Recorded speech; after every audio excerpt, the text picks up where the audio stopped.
Hello दोस्तों। तो स्वागत है आपका आपके अपने चैनल सुपर 30 क्लासेस देवर में। तो आज हम अब बात करेंगे एक नए टॉपिक की। इसमें हमने पिछले वीडियो में हमने पोक्सो और घरेलू हिंसा और जो भी चैप्टर था हमारा दहेज प्रस्ताव अधिनियम 1961, जो भी हम चैप्टर थे उनके हमने पी वाई क्यूज़ कर लिए थे। और हम इस नेक्स्ट वीडियो में आपसे फिर मुलाकात करते हैं। इसमें नेक्स्ट चैप्टर होगा जिसका नाम है वन्य जीव वन्य जीव संरक्षण अधिनियम 1972। वन्य जीव संरक्षण अधिनियम 1972, इसे इंग्लिश में कहते हैं wild life protection act 1972। Wild life protection act 1972। बात करेंगे भारतीय संविधान में पर्यावरण एवं वन्य जीव संरक्षण डीपीएसपी पार्ट 4 में। डीपीएसपी कहाँ से लिए गया? नीराज्य के नीति आयरलैंड के संविधान से लिए गए। और आर्टिकल 48 में ये बताया गया है कि राज्य जो है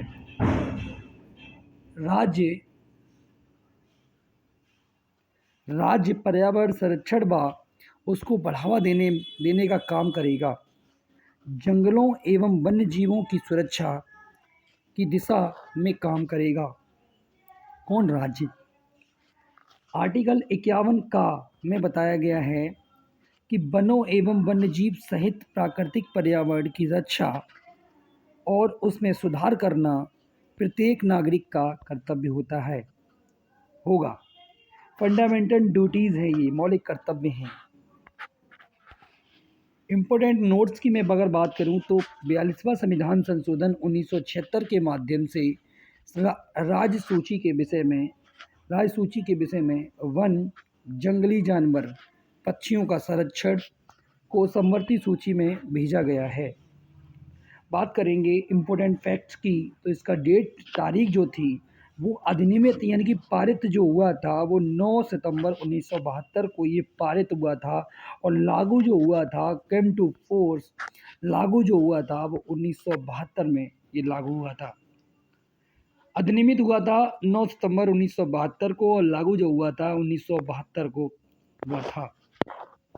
इसमें कुल धाराओं की अगर मैं बात करूं तो 66 धाराएं थीं और कुल अध्याय की बात करूं तो 7 अध्याय थे। और कुल अनुसूचियों की अगर मैं बात करूं तो वर्तमान में 4 अनुसूचियां हैं। एक्ट लागू होने के समय 6 अनुसूचियों क्योंकि इन अनुसूचियों में संक्षिप्त प्रोटेक्टेड एवं प्रतिबंधित प्रोविजन प्रणाली एवं पौधों के नाम हैं। 2022 के संशोधन में इन्हें 6 से घटाकर 4 कर दिया गया अनुसूचियों को। आगे मैं बात करूंगा नेक्स्ट में बात करूंगा वर्तमान की अनुसूचियां और उनके विषय। 4 भाई वर्तमान में 4 अनुसूचियां हैं। पहली अनुसूची में अति संरक्षित पशु या प्रभावी, दूसरी अनुसूची में कम सुरक्षा वाले पशु या प्राणी, अनुसूची 3 में प्रतिबंधित पौधे और अनुसूची 4 में अन्य प्राणियों का जिक्र। अगर मैं बात करूं नेक्स्ट एक्ट लागू होने के समय अनुसूची और उनके विषय 6 हैं।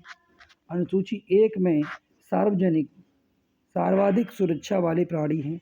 अनुसूची 2 में आर्टिकल 1 से कम सुरक्षा वाले प्राणी व्यापार मना है। अनुसूची 3 या 4 में संकटग्रस्त कम सुरक्षा वाले अपेक्षाकृत 1 और 2 हैं। अनुसूची 5 में वर्मेंस यानी कि कृमि बीमारी फैलाते हैं, फसल नष्ट करते हैं, शिकार मना है नहीं। अनुसूची 6 में प्रतिबंधित पौधे। अब मैं बात करूंगा सेक्शन 1 धारा 1 की बात करेंगे तो संक्षिप्त नाम है इसमें वर्ल्ड प्रोटेक्शन एक्ट 1972, जिसमें विस्तार और प्रारंभ संपूर्ण भारत में है। धारा 2 में बताया गया है परिभाषाएं, डेफिनेशंस की बात की गई है। धारा 2A में बताया गया है प्राणी की परिभाषा, स्तनी मैमल्स।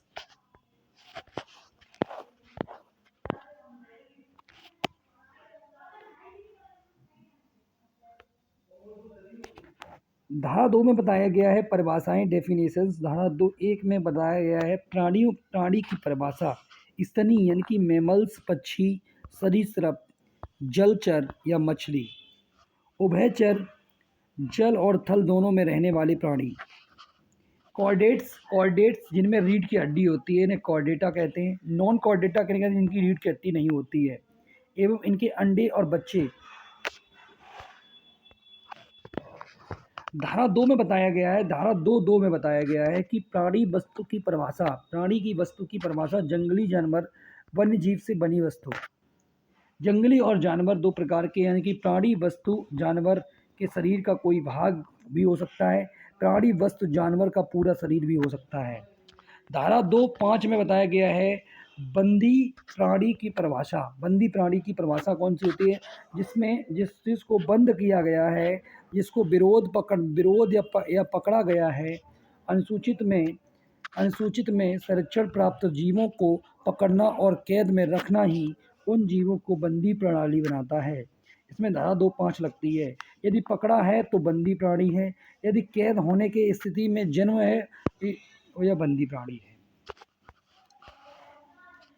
धारा 2(7) बहुत इंपॉर्टेंट है, और धारा 2(7) में बताया गया है मुख्य वन्य जीव संरक्षक से आशय उस अधिकारी से है जिसको इस एक्ट के धारा 4(1) में नियुक्त किया जाता है।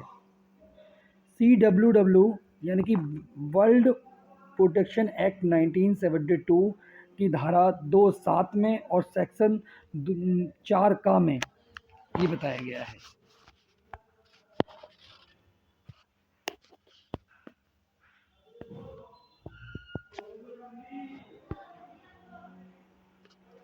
धारा 2(7)(a) में बताया गया है सर्कस की परिभाषा। धारा 2(7)(a) में बताया गया है सर्कस की परिभाषा। एक स्थापना कैसा है? चल या अचल दोनों प्रकार का है। सर्कस जो करतब या कलाबाजी दिखाने के लिए प्राणियों का प्रयोग कर रहे हैं। धारा 2(7)(a) के तहत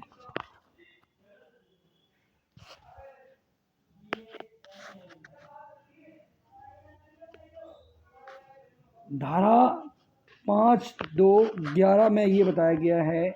धारा 2(5)(11) में ये बताया गया है व्यापारी की परिभाषा। व्यापारी की परिभाषा वह व्यक्ति जो बंदी प्राणी वस्तु, मांस, ट्रॉफी, प्रतिबंधित पादप, वेंडेड प्लांट्स। धारा 5(2) में ये बताया गया है कि 5(2)(11) में ये बताया गया व्यापारी की परिभाषा वह व्यक्ति जो बंदी प्राणी वस्तु, मांस, ट्रॉफी, प्रतिबंधित पादप व्यापार करता है, उनकी खरीद फरोख्त में रहता है, क्रय विक्रय करता है, तो धारा 2(11) के अंतर्गत आता है। धारा 2(12) में क्या बताया गया है? निदेशक, डायरेक्टर। इसका अर्थ होता है वन्य जीव परीक्षण निदेशक। धारा 2(12) में बताया गया है उस अधिकारी से जिसे इस एक्ट की धारा 3(1) का में नियुक्त अपॉइंट किया जाएगा। धारा 2(12) का में बताया गया है, धारा 2(12) का में बताया गया है, का ए में बताया गया है, धारा 2(12) का में बताया गया है वन अधिकारी, फॉरेस्ट ऑफिसर वह अधिकारी है जो भारतीय वन अधिनियम 1927 की धारा 2(2) में नियुक्त किया जाता है। धारा 2(12)(b) में बताया गया है, धारा 2(12)(b) में बताया गया है, सेक्शन 2(12)(b) में बताया गया है कि वन उत्पाद या वनोत्पाद, फॉरेस्ट प्रोड्यूस, वे उत्पाद हैं जिनका जिक्र भारतीय वन अधिनियम 1927 की धारा 2(4) में दिया गया है। वनोत्पादन औषधियाँ, लकड़ियाँ, पत्ते, तेंदुआ पत्ता, बीड़ी बनाने का काम, शहद।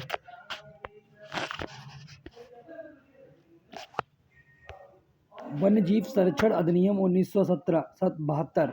वन्यजीव संरक्षण 1972 धारा 2(15) में बताया गया है सरकारी संपत्ति की परिभाषा, जिसे इस एक्ट की धारा 17 जा व 39 में बताया गया है। धारा 5(2) में धारा सेक्शन 2 18A में सेक्शन 2 18A में बताया गया है। सेक्शन 2 18A में बताया गया है पशुधन पशुधन पशुधन में कौन कौन से जानवर आते हैं। धारा 2 18A में बताया गया है पशुधन में कौन कौन से जानवर आते हैं। भैंस, गधा, याक, सांड, बकरा, सुअर, बैल, भेड़, बतख, ऊंट, घोड़ा, हंस, गाय, खच्चर, कुक्कुट, मुर्गा, इनके अंडे और बच्चे भी। धारा सेक्शन 220 में बताया गया है धारा सेक्शन 220 में बताया गया है मांस फ्लैश की परिभाषा। मांस के अंतर्गत इस एक्ट में क्या क्या रखा गया है। कच्चे या पके मांस, वन्य प्राणी या बंदी प्रणाली में रक्त, हड्डी, स्थानीय नसें, अंडे, कवच, पृष्ठ चर्म, कमर की तरफ की खाल।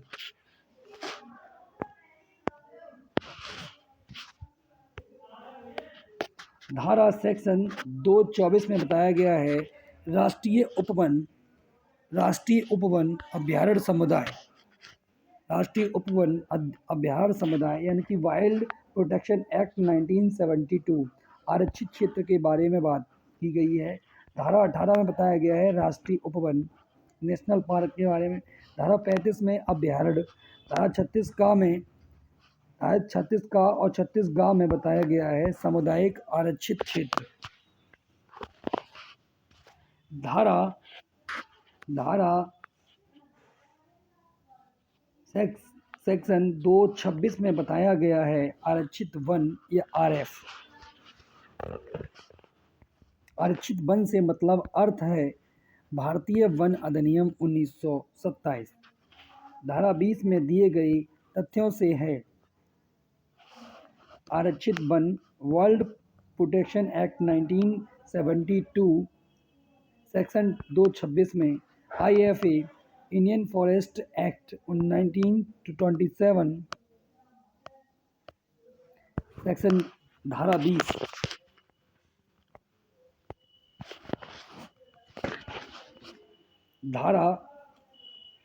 धारा सेक्शन 231 में बताया गया है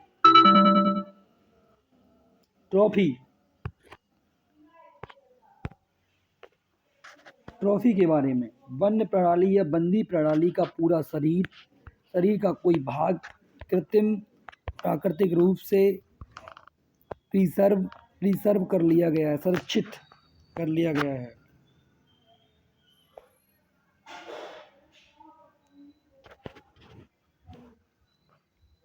क्या क्या ट्रॉफी हो सकता है। सींग, खाल, दांत, कस्तूरी, अंडे, कवच, घोंसले आदि। धारा सेक्शन 232 में बताया गया है कि असंसाधित ट्रॉफी यानी कि वन्य या वन्य प्रणाली के शरीर या शरीर के भाग को ले आना कोई प्रशासन नहीं, कोई प्रिजर्वेशन नहीं। शरीर के भाग का कच्चा बिना पकाया हुआ मांस। धारा सेक्शन 239 में बताया गया है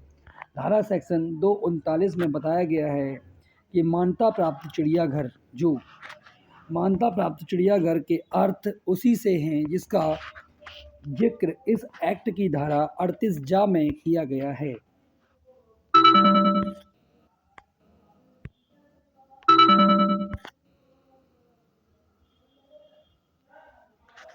सेक्शन 39 मान्यता प्राप्त चिड़ियाघर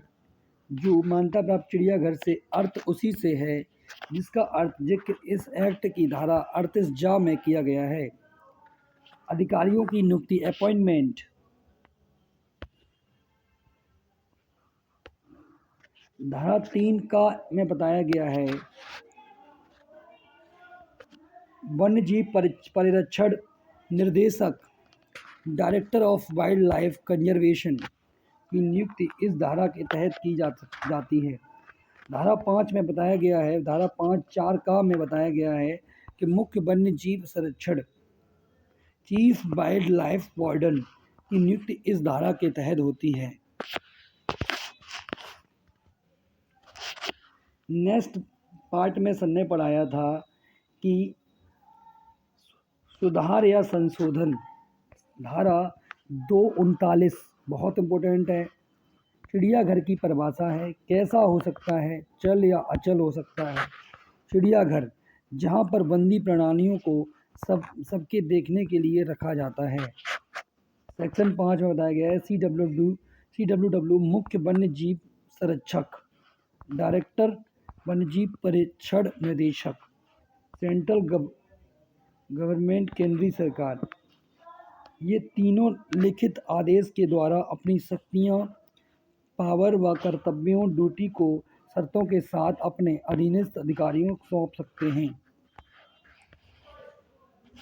धारा 5 में बताया गया है, धारा 5 का में बताया गया है राष्ट्रीय वन्य जीव बोर्ड का गठन, national board for wild life NBWL, धारा 2002, इसकी स्थापना 2003 में हुई। अध्यक्ष इसके भारत के प्रधानमंत्री और उपाध्यक्ष इसके वन्य और वन्यजीव मंगलायक का वर्षाधक मंत्री, सदस्य के संसद के सदस्य तीन सदस्य, लोकसभा में 2 सदस्य, राज्यसभा में 1 सदस्य। एनजीओज में 5 सदस्य, वन्यजीव व वनों से रिलेटेड। वैज्ञानिक व पर्याविद 10 सदस्य होते हैं। थल सेना अध्यक्ष COAS जनरल सदस्य, तथा वन्यजीव मंत्रालय व रक्षा मंत्रालय सचिव 10 सदस्य। कुल सदस्य 47 पद, 19 पदेन सदस्य पद पर होने के कारण। धारा 5 खा में बताया गया है कि राष्ट्रीय वन्यजीव बोर्ड की स्थायी समिति का गठन, सदस्य 10, NBWL का उपाध्यक्ष गठन। धारा 5C में बताया गया है NBWL के कृत्य फंक्शन। धारा 6 में बताया गया है राज्य वन्यजीव बोर्ड का गठन, SBWL, state board of wild life. धारा जुड़ी 2002 में स्थापना वन्यजीव संरक्षण संशोधन अधिनियम 2002 के 6 माह के भीतर गठन करना होगा। टोटल मेंबर इसमें कितने होंगे, वो 31 होंगे। 15 पदेन होंगे। अध्यक्ष इसमें राज्य का मुख्यमंत्री होगा। उपाध्यक्ष इसमें राज्य का वन तथा वन्यजीव मंत्रालय का भार साधक मंत्री होगा। विधानमंडल 3 होंगे। एनजीओज 3 होंगे। वैज्ञानिक प्लस पर्यावरण 10 सदस्य हैं। राज्य के पुलिस विभाग का DG रैंक का अधिकारी महानिदेशक।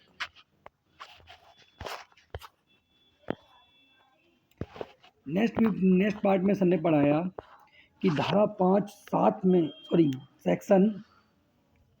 सेक्शन 7 में बताया कि वन्यजीव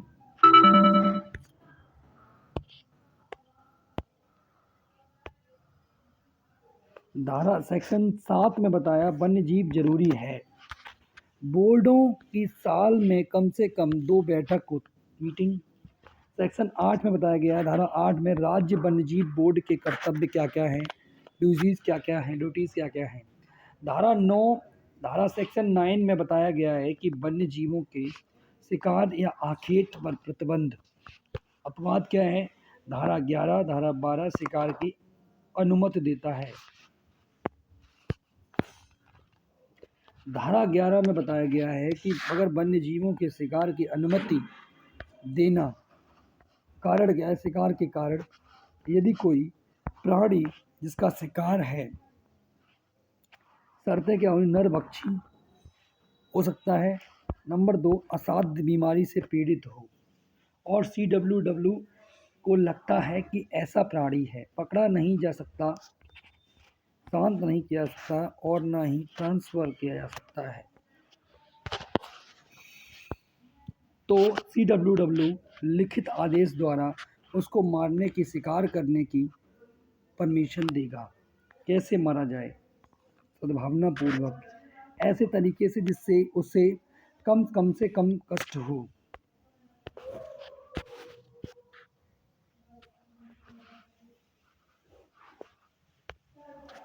लिखित आदेश के बाद स्वीकार कर मानने वाला अपराधी नहीं होगा। धारा 11(2) में बताया गया है, धारा 11(2) में बताया गया है, अपनी अन्य व्यक्ति की सुरक्षा में प्रतिबंधित शिकारी वाले प्रणाली को मार सकते हैं, अपराध नहीं होगा। धारा 12 में बताया गया है कि विशेष उद्देश्य वैज्ञानिक अनुसंधान, रिसर्च, प्राण रक्षक औषधि निर्माण, नमूनों सैंपल्स को इकट्ठा करना, शिक्षा एजुकेशन के लिए CWD फीस लेकर लिखित आदेश द्वारा शिकार की अनुमति दे सकता है। धारा सेक्शन 17A में बताया गया है कि प्रतिबंधित पौधों को तोड़ना, नष्ट करना, उखाड़ना आदि की मनाही। धारा 17 खा में दे रखा है कि विशेष उद्देश्यों के लिए CWD फी लेकर लिखित आदेशों के द्वारा प्रतिबंधित पौधों को उखाड़ने की परमिशन दे सकता है। नेक्स्ट पार्ट में सर ने पढ़ाया कि धारा 17 गा में बताया गया है, धारा 17C में बताया गया है कि अनुमति के बगैर बिना कोई व्यक्ति इस एक्ट के अंतर्गत प्रतिबंधित पौधों की खेती नहीं करता है। प्रतिबंधित पौधों की खेती पर रोक है। धारा 17D में बताया गया है कि प्रतिबंधित पौधे के व्यापार पर रोक है, व्यापार किया जा सकता है अनुमति लेकर। धारा 18 में बताया गया है अभ्यारण्यों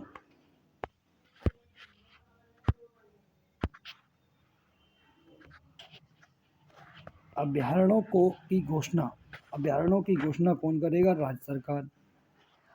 धारा 27 में बताया गया है अभ्यारण्यों की में कोई भी बिना परमिशन एंटर नहीं होगा, बिना आज्ञा के प्रवेश नहीं है।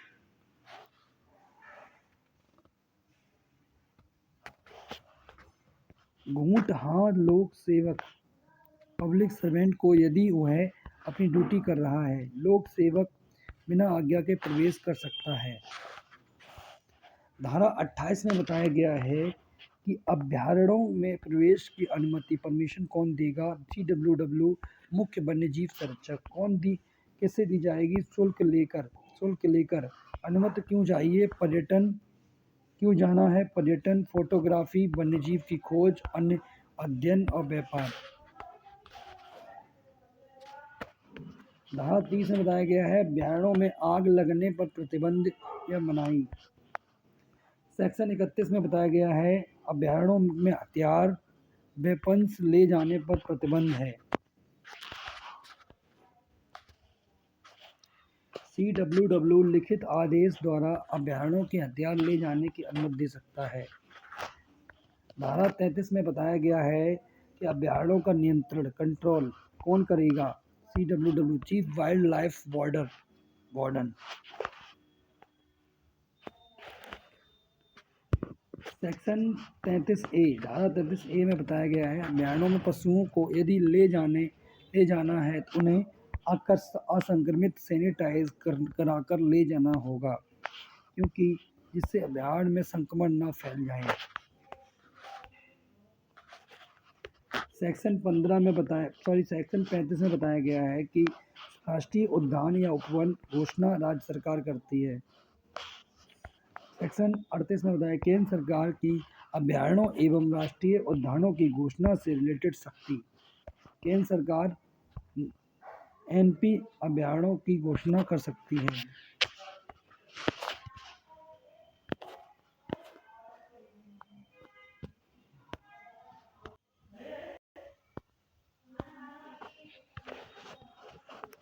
धारा 38A में बताया गया है कि केंद्रीय चिड़ियाघर प्राधिकरण का गठन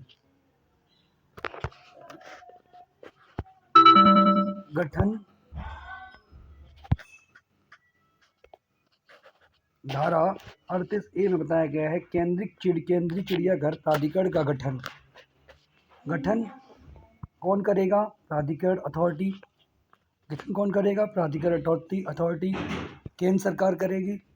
अध्यक्ष होगा, सचिव होगा, अन्य सदस्य होंगे।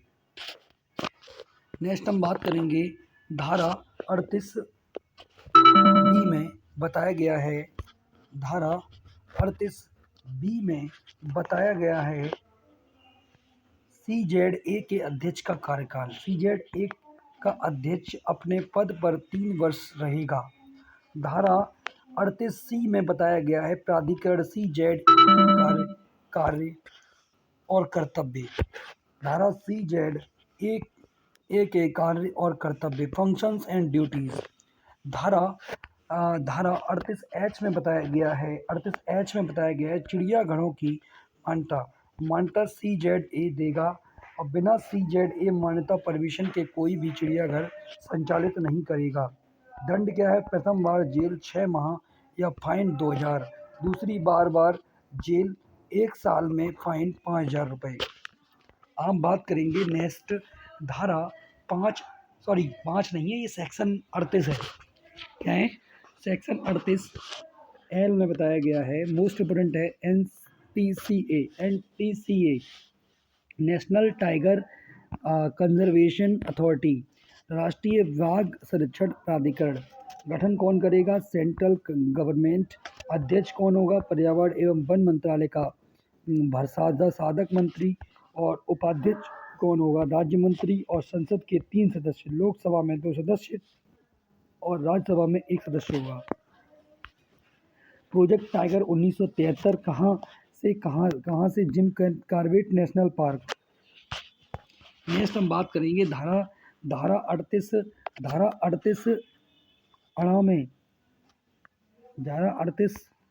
शून्य में NTCA की शक्तियाँ एवं कार्य, पावर्स एंड फंक्शंस क्या हैं? बहुत मोस्ट इम्पोर्टेंट है। धारा 38S में क्या बताया गया है? NTCA की एनुअल रिपोर्ट, वार्षिक प्रतिवेदन रिपोर्ट संसद पार्लियामेंट के सामने पेश की जाती है। धारा 38S NTCA के एनुअल रिपोर्ट, वार्षिक प्रतिवेदन रिपोर्ट संसद पार्लियामेंट के सामने पेश की जाती है। धारा 38U टाइगर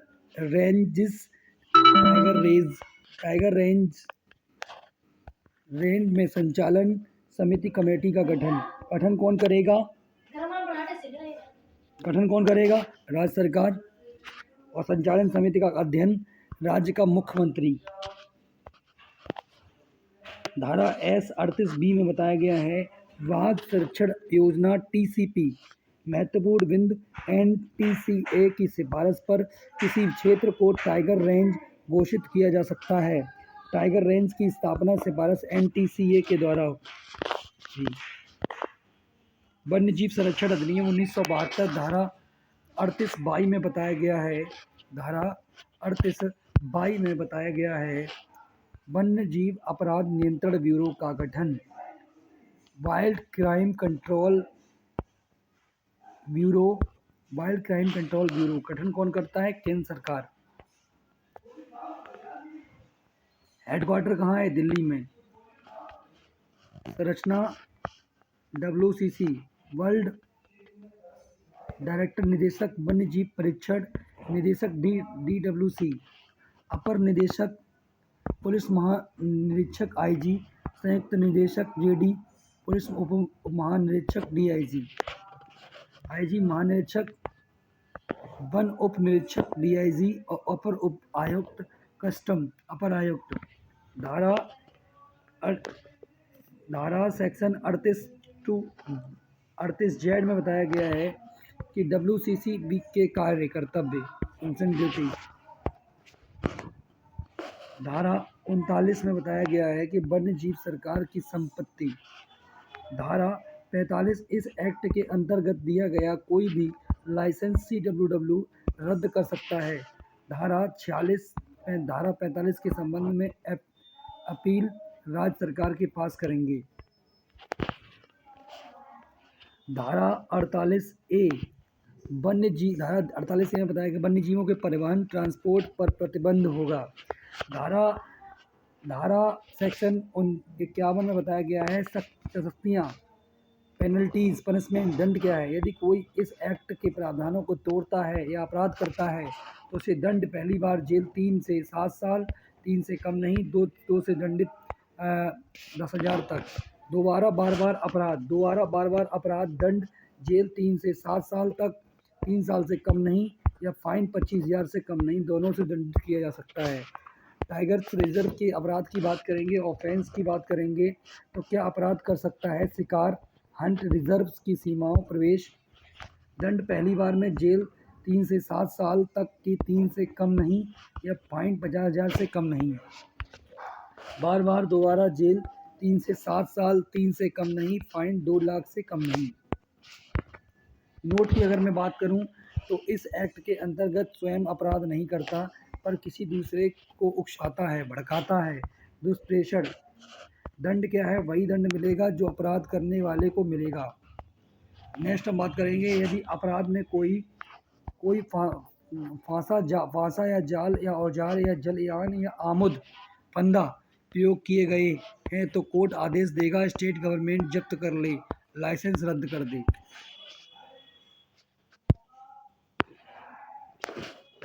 धारा 53 में बताया गया है, यदि इस एक्ट से संबंधित कोई अधिकारी अपनी पावर्स का मिसयूज करे तो दंड जेल 6 माह, 500 रुपये फाइन। धारा 58 में बताया गया है, मोस्ट इम्पोर्टेंट है, कंपनी द्वारा अपराध, कंपनी का हर एक सदस्य अपराधी होगा। धारा 58C में बताया गया है, अवैध रूप से इकट्ठी की गई संपत्ति को रखने की मनाही, प्रतिबंधित।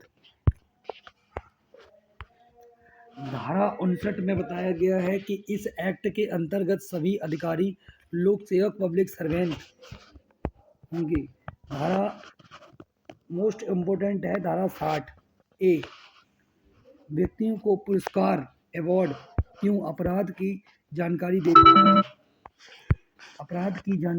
देता है, अपराधियों को पकड़वाता है, कोर्ट इनाम देगा, जुर्माने की राशि के 50% तक। धारा 60 में बताया गया है, धारा 60B में बताया गया है कि सरकार द्वारा पुरस्कार, सरकार की तरफ से किसी व्यक्ति को पुरस्कार CWW देगा। क्यों, अपराध की इंफॉर्मेशन, अपराधियों को पकड़ने पर कितना इनाम रखेगा, 10,000 रुपये तक का। धारा 63 में बताया गया है कि केंद्र सरकार के नियम बनाने की शक्ति। धारा 64 में बताया गया है कि राज्य सरकार की बिना सरकार के नियम बनाने की शक्ति। धारा 65 में बताया गया है, मोस्ट इम्पोर्टेंट है, वेरी मोस्ट इम्पोर्टेंट, अनुसूचित जनजाति ST के अधिकारों का संरक्षण।